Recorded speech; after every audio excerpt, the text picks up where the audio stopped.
với kênh của mình nha. Mình đã đến với các bạn rồi đây. Thì hôm nay mình sẽ làm một cái video đó là hướng dẫn cho các bạn cách làm slime shop nha. Thì trước khi vào video, các bạn hãy bấm cho mình một cái like và subscribe phía dưới nếu bạn nào chưa đăng ký nha. Và hãy bấm cái chuông ở cái bên để khi mình ra video mới các bạn có thể nhận được nha. Thì ok, bây giờ chúng ta bắt đầu vào làm thôi. Đây là cây sữa của mình nha các bạn. Mình đã bỏ vào sẵn rồi đây, nó rất là bóng đúng không? Tiếp theo mình sẽ cho nước lọc vào. Đây là nước lọc của mình. Bây giờ mình sẽ cho bằng lượng keo sữa hoặc là nhiều hơn tí xíu. Tại vì keo sữa này thì nó rất là đặc luôn.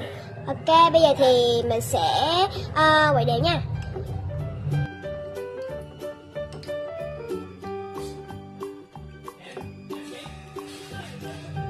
Mọi người quậy nhẹ nhẹ thôi nha.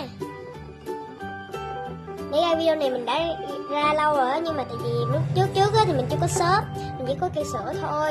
Nếu như dịch đó cho nên là mình chưa có shop nên mình chưa hướng dẫn cho các bạn được. Bây giờ thì có rồi thì mình mới hướng dẫn cho các bạn được đây.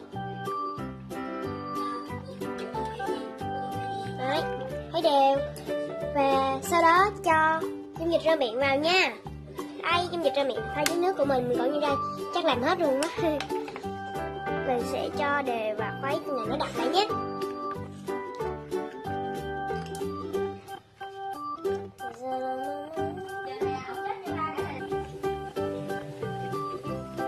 Các bạn muốn cho thêm màu thì các bạn cho nhé.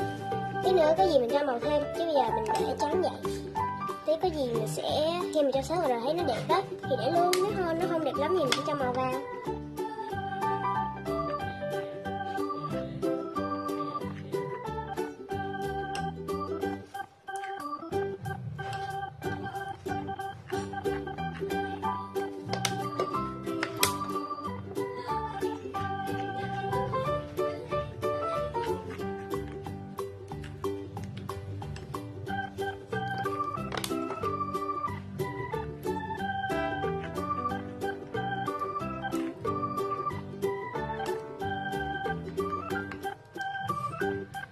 Nó sắp đặt lại rồi đây.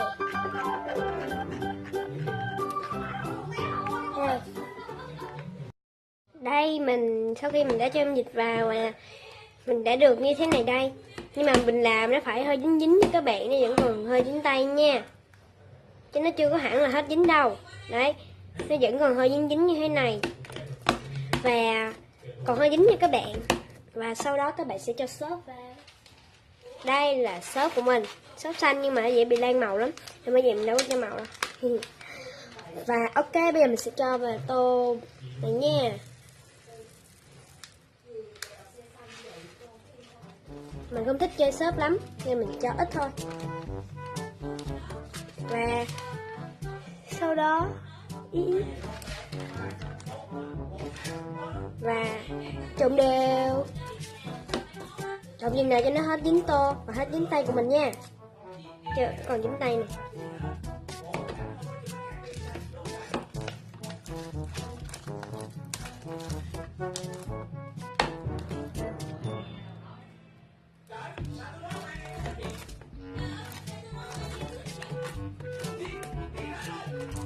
Đấy, nó còn dính tay.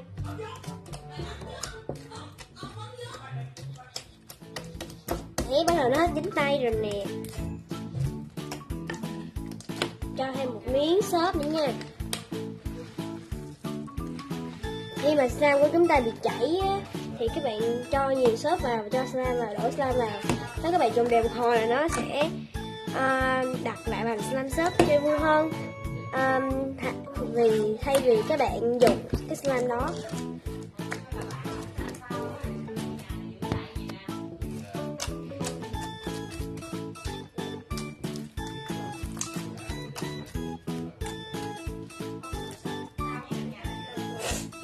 Chơi rất thích luôn.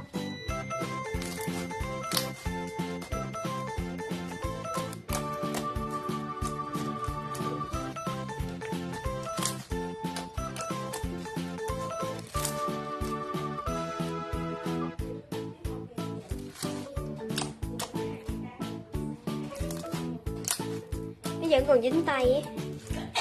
Mình lại cho thêm xốp. Ok, mình đã hoàn thành. Các bạn thấy chưa? Tại vì cái xốp của mình á, chơi một hồi á thì nó sẽ bị tan màu ra, cho nên là chơi cái slime nó thành màu xanh, còn xốp lại màu trắng ấy. Thế mình đâu có cho thêm màu đâu. Rồi chơi bóp rất là hết tay luôn á.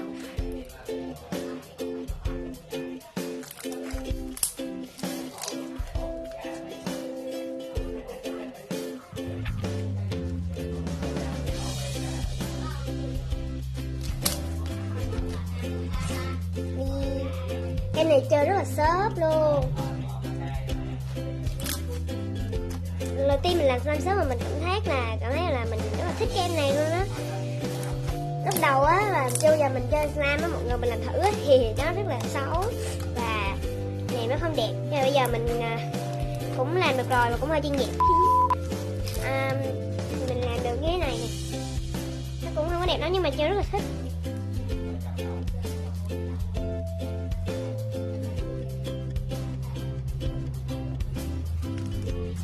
Ok, như vậy là đã hết cái video lần này rồi. Nếu các bạn thích video này đừng quên để lại cho mình một like và subscribe kênh nha. Ok, bye bye và hẹn gặp lại các bạn ở cái video sau. Chào tạm biệt và hẹn gặp lại. Các bạn muốn mình ra video gì nào, các bạn bình luận phía dưới cho mình biết nha.